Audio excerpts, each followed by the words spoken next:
Joining me now to talk more about beef export market development is Phil Seng, the president and CEO of the U.S. Meat Export Federation, and Forrest Roberts, the CEO of the National Cattlemen's Beef Association. Phil, I know your experience in the international market extends well beyond even before we had access to the Japanese market. Tell folks how dramatically we've seen changes in this export market in your tenure. Well, it's been dramatic. When we first started exporting product in the beginning, Osaka was basically, in Japan, was the primary target area. It was one city at one point in time, and that market was less than 36,000 metric tons. And today, when you take a look at the fact we're exporting $7.1 billion worth of product overseas, there's been tremendous growth over the course of the last 35 years. And Forrest, obviously we as NCBA members are very appreciative of the dollars that adds to cattle value in the United States. Tell us a little bit about the relationship that exists between NCBA and USMEF. Well, it's a relationship that's focused primarily around how we enhance consumer confidence in beef all around the world. And when we do it right, we have a lot of communication, a lot of collaboration, and a lot of coordination to make sure that once we are able to gain access to a key market like Japan, we've got the in-country promotion dollars, as both of us are very proud contractors to the Beef Checkoff program. We're able to leverage those dollars on behalf of producers in a most effective way. So I kind of liken it to the analogy, our collaboration enables us to have 1 + 1 perhaps equal 3 when we get it right. Well, tell us more about how the work complements, how the work of both organizations complement each other. Forrest?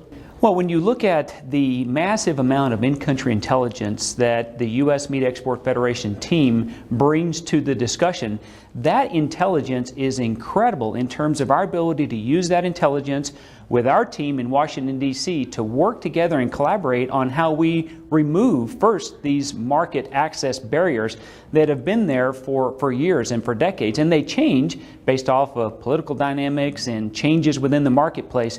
But that in-country intelligence, we think, allows us to have that collaborative relationship when we look at our efforts of how we engage the U.S. government, whether that be at USDA or at the U.S. Trade Representative's office in Washington, D.C. And Phil, what would you add? Well, I think that really when you take a look at the partnership, you know, the NCBA was the founder of the U.S. Meat Export Federation, along with the 4 other major groups in the industry. And when you take a look at the work that we do together, it's very important that we have the arm of the NCBA in Washington. We really relish the idea of sending and generating the information from these markets to the NCBA, because it's important that people on the Hill understand exactly what's going on. Right. I would also say there's a tremendous amount of effort that we have in basically, when we look at these markets, of defending these markets, because there's a lot of onslaughts that we have from our competition, etc. And so there's a tremendous amount of work, not only in the promotion area, but just actually defending our industry and the integrity of our production processes. So I'd like to talk just a little bit more about some of the strategies that you're employing. The markets that you're working on very diverse, from Canada to Korea. Help me understand some of the strategies that you all are. Well, we take a look at a total quality marketing approach, and basically what we do is we keep breaking markets down. So we work basically coming in with importers, then we work into the food service area, the retail area.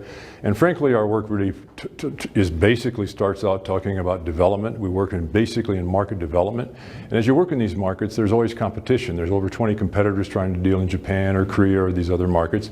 So you develop a market, and then you have to displace your competition because there's competition in the market. Sure. So we work very hard at displacement. And the third thing is defending the market. But we also employ a total quality animal concept. So we look at everything from the variety meats to the muscle meats to promote international. And as Forrest says, that's that $300 a head that's the export dividend today that we have in the export marketplace. We've seen exports rise tremendously. You mentioned it early on. We've broken records the last couple of years. I'd be interested from you all's perspective, can we anticipate that continued kind of record-breaking growth, and what challenges do you see on the horizon? You know, that's one of the things that is what Phil and I and our teams talk about weekly. And to the reference that Phil made about our partnership, it's critical that we collaborate together to define where are those barriers. And then as we work together to remove them, I'll give you a few that are really top of mind in our discussions today. If we think about our trading partners to the north and south, with Canada and Mexico, you know, two very key markets. addressing country of origin labeling once and for all is a very key thing to avoid that proverbial trade barrier of retaliation that we think could come in the year ahead. But when you look at today, what is one of the most significant things, and Phil has got a lot of experience from his time in living in Japan, but if we look at what's in front of Congress today with TPA, or Trade Promotion Authority, having Congress move that forward to where when a trade agreement like the Trans-Pacific Partnership, or TPP, moves forward, we have an ability for Congress to bring forward an agreement and say, yes, we like it, or no, we don't, without picking every little line item apart. That's what TPA, or Trade Promotion Authority, allows our country to do. But when you look at the most significant opportunity in front of us today, the Trans-Pacific Partnership we look at as representing 40% of the global economy. So when we look at agriculture, and more specifically beef, we think it has a significant opportunity for continued growth in a lot of key markets around the world, especially Japan.